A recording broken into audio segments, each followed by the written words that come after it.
Corona vaccine को लेकर जहां कई तरह की भ्रांतियां फैली हुई हैं, वहीं यूपी के हरदोई में एक ऐसा मामला सामने आया है जहां वैक्सीन लगवाने के बाद एक वृद्ध महिला की गंभीर बीमारी ठीक हो गई है। महिला का दावा है कि उसका बायां हाथ पिछले 4 साल से लकवा ग्रस्त था। कई जगहों पर इलाज कराया लेकिन कोई फायदा नहीं हुआ। कोरोना वैक्सीन का चमत्कार। वैक्सीनेशन से ठीक हुई बीमारी। लकवाग्रस्त मरीज का दावा। वैक्सीन से ठीक हो गया लकवा।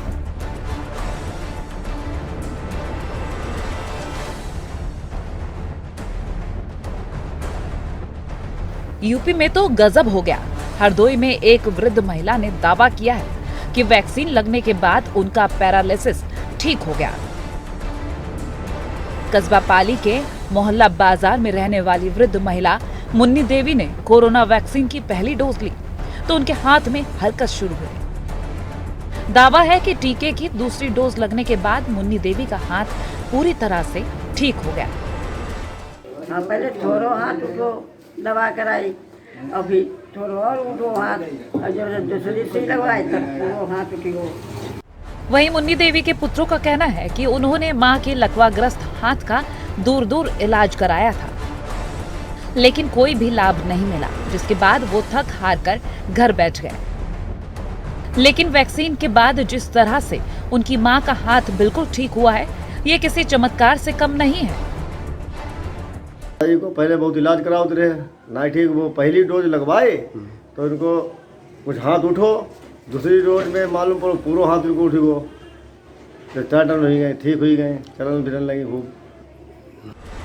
बहरहाल वैसे ये कोई पहला मामला नहीं है जब वैक्सीन की वजह से किसी की कोई बीमारी ठीक हुई हो। इससे पहले भी ऐसी कई खबरें सामने आती रही है। फिलहाल इस मामले में स्टडी के बाद ही पता चल पाएगा कि इन दावों में कितनी सच्चाई है। Bureau report, news 1 India.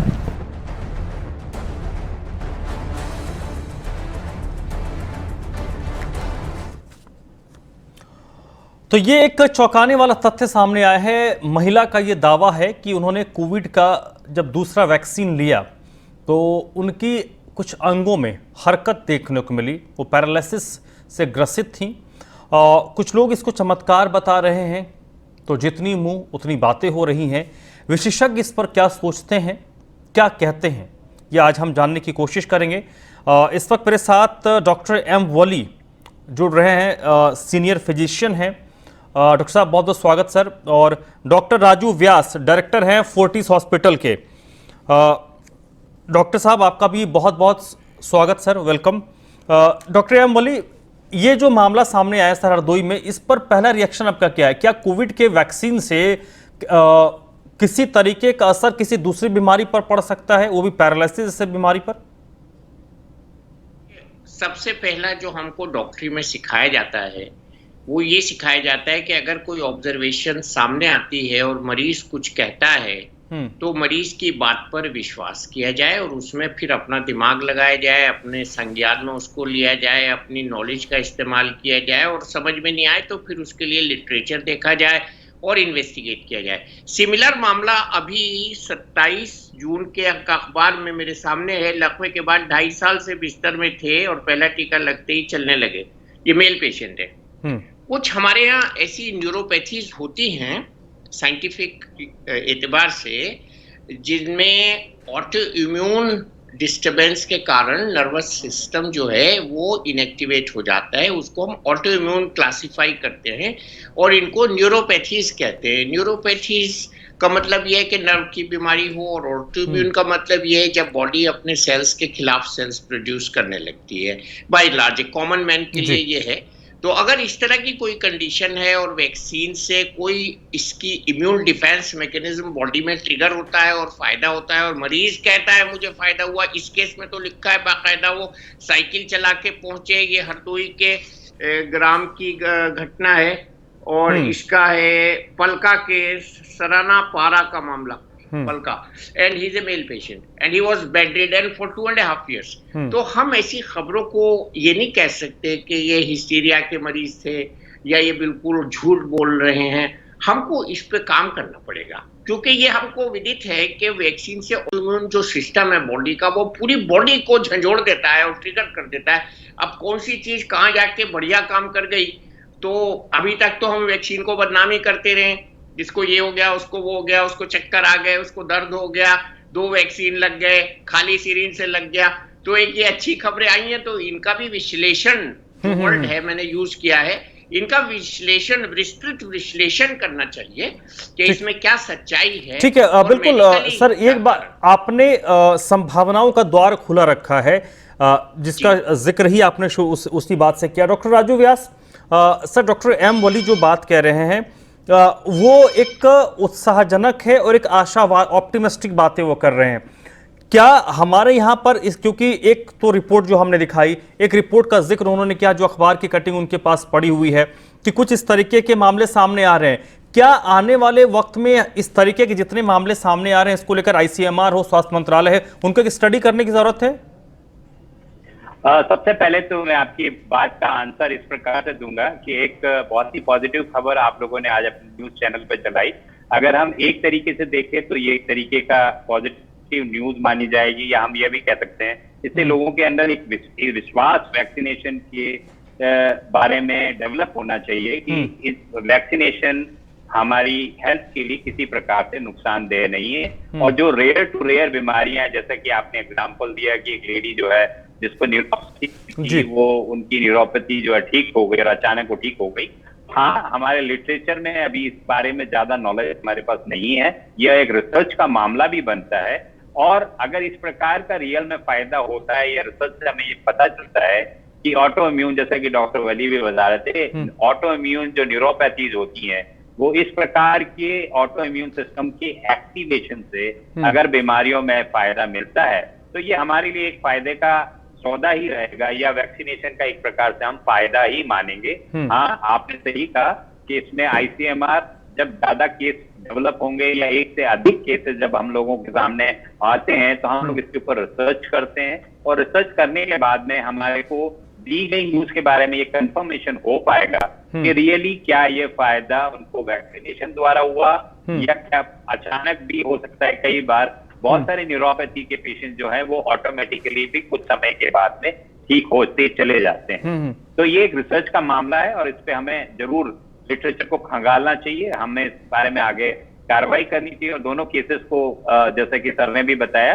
दोनों को स्टडी करना चाहिए, जिससे हमें पता चलेगा क्या हमें रियल में इस प्रकार के केसेस में फायदा होता है या नहीं। ठीक है, डॉक्टर एम वली सर, क्योंकि भारत में इस तरीके के कई ऐसे मामले हैं, अब तो चलिए सोशल मीडिया है सर, तो ऐसी चीजें सामने आ जाती हैं, कई मामले तो सामने आ नहीं पाते, कई लोगों के अलग अलग दावे होते हैं।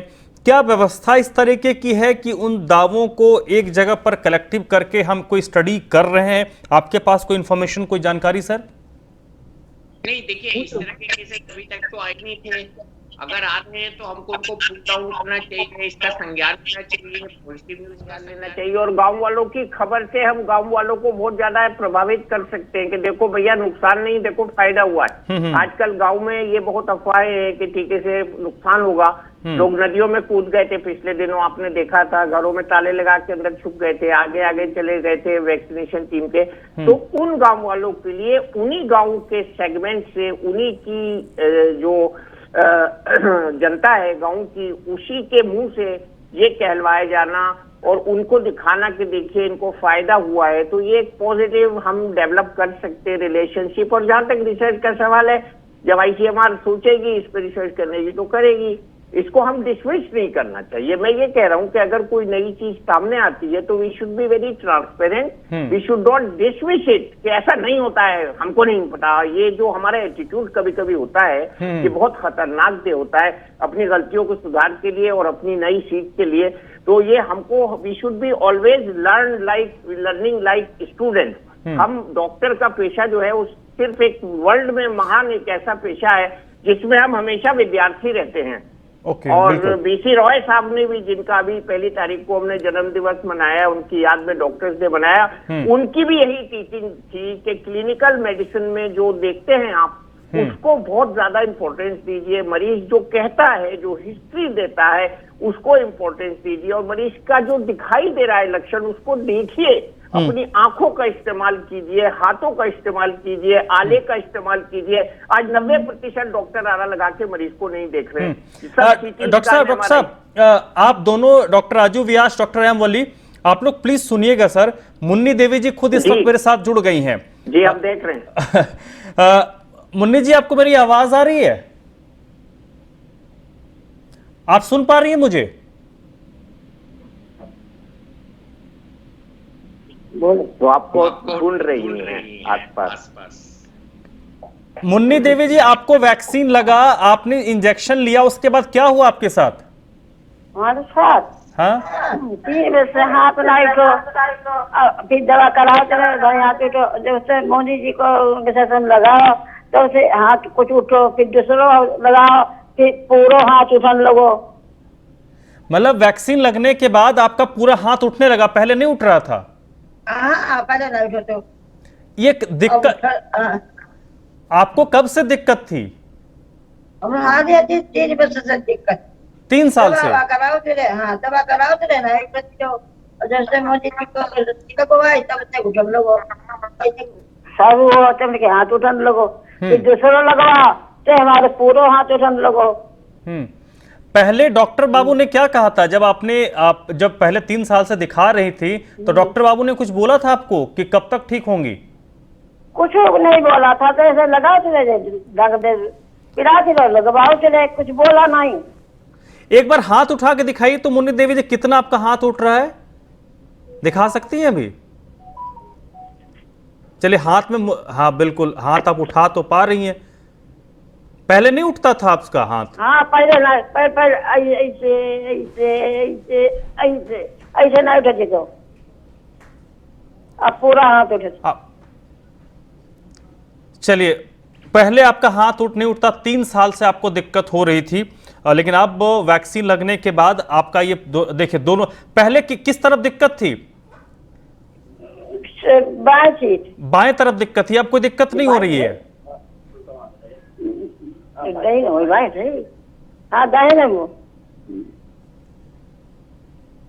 चलिए मुन्नी देवी जी, आप बिल्कुल स्वस्थ होइए, आप पूरी तरीके से आप बेहतर हो जाइए, यही दुआ है, और आपके लिए दुआ है हमारी तरफ से, और पूरी स्वस्थ रहिए, आप खुश रहिए। बहुत बहुत शुक्रिया, आप हमसे बातचीत की, आपके साथ जो कुछ हुई, जितनी घटनाक्रम थी आपने हमारे साथ शेयर की है। डॉक्टर एम वली, आपने सुना 3 साल से यह पीड़ित थी, किसी तरीके का कोई मूवमेंट नहीं था, बाकायदा वो हाथ उठा के भी दिखा रही, लेफ्ट साइड उन्होंने बताया भी कि उनको लेफ्ट साइड में पैरालिसिस का अटैक था, लेकिन अब वो ठीक है। देखिए, मैं इस केस को देख के, मैंने पहला जो केस बताया आपको, वो तो बहुत ही ज्यादा बड़ा केस है, और ये केस में मुझे ऐसा लगा, डॉक्टर राजू भी बताएंगे, ये उनके विभाग का केस लग रहा है मुझे, ये शोल्डर में प्रॉब्लम रही होगी। एक हाथ में, कॉमनली बाएं हाथ में ज्यादा होती है, शोल्डर को जब हम उठाते हैं तो पेरियार्थराइटिस हो जाती है, और ये बाएं हाथ में ज्यादा होती है। मैं दाहिना हाथ उठा के दिखा रहा हूँ, मेरे बाएं हाथ में है ये प्रॉब्लम, और मैं जानता हूँ उसके बारे में थोड़ा सा। तो डॉक्टर राजू बताएंगे कि ये पेरियार्थराइटिस जो है, ये कभी कभी सेल्फ लिमिटिंग भी होती है, कभी कभी 6 महीने बाद ये ठीक हो जाती है, it depends on inflammation, but vaccine का रोल इसमें हम रूल आउट नहीं कर सकते, क्योंकि कुछ ना कुछ इसमें पेरियार्थराइटिस एक बड़ी कॉम्प्लिकेटेड। ठीक है, डॉक्टर राजू व्यास से हम इस बेहतर डॉक्टर साहब राजू जी बताइए, डॉक्टर एम वली तो कह रहे हैं कि वैक्सीन को पूरी तरीके से हम रोल आउट नहीं कर रहे हैं, लेकिन ये एक स्टडी का सब्जेक्ट तो जरूर बनता है। आपका अनुभव क्या कहता है सर इस केस में?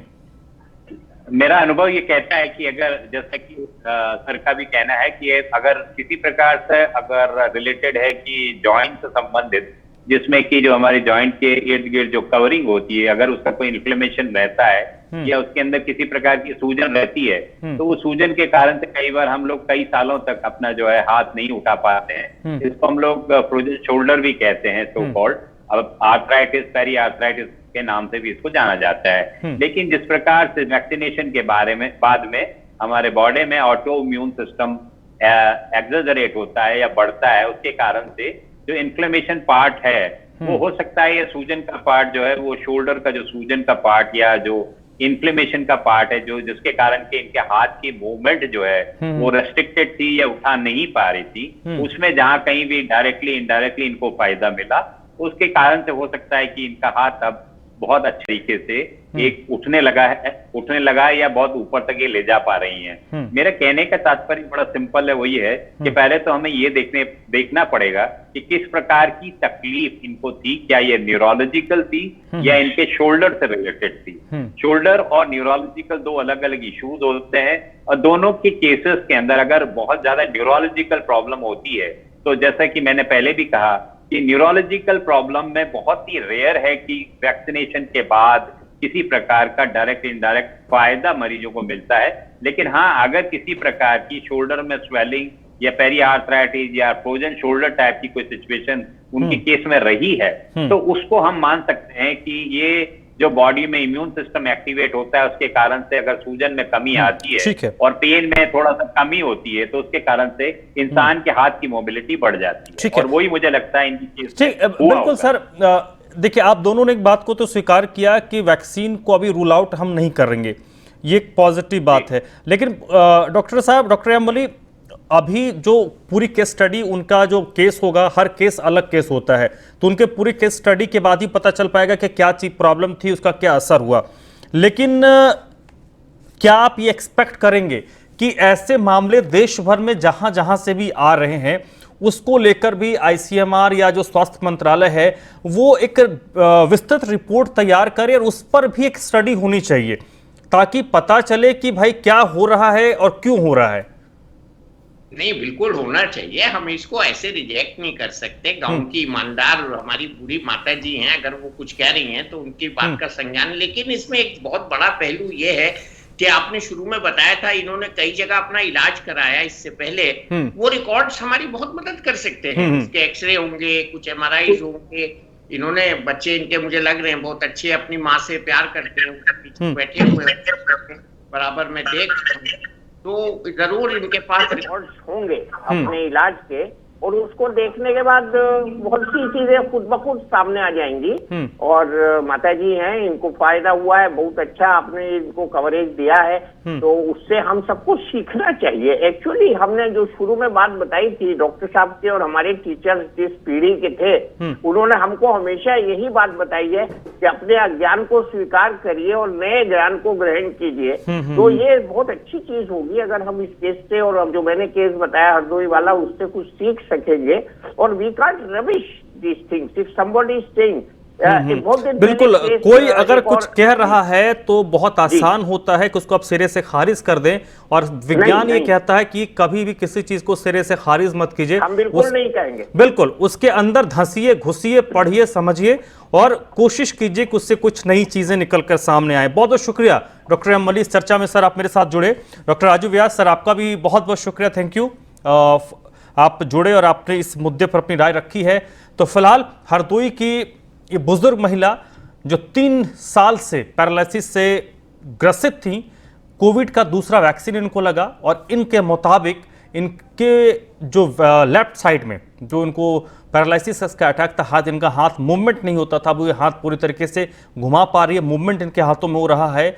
विज्ञान ये कहता है कि ऐसी चीज़ें जब हों तो आगे आपको और स्टडी गहराई से करनी चाहिए, आपको आर्टिकल्स देखने चाहिए कि आखिरकार ये क्यों हुआ है। और दोनों जो हमारे डॉक्टर्स थे, विशेषज्ञ थे, वो ये मानते हैं कि अभी इसको रूल आउट नहीं करना चाहिए वैक्सीन के असर को, और इस पर जरूर गहराई से जांच पड़ताल की जानी चाहिए और ज़्यादा स्टडी होनी चाहिए ताकि पता चले कि क्या आखिर हुआ क्यों और कैसे हुआ। तो फिलहाल इस बुलेटिन में बस इतना ही।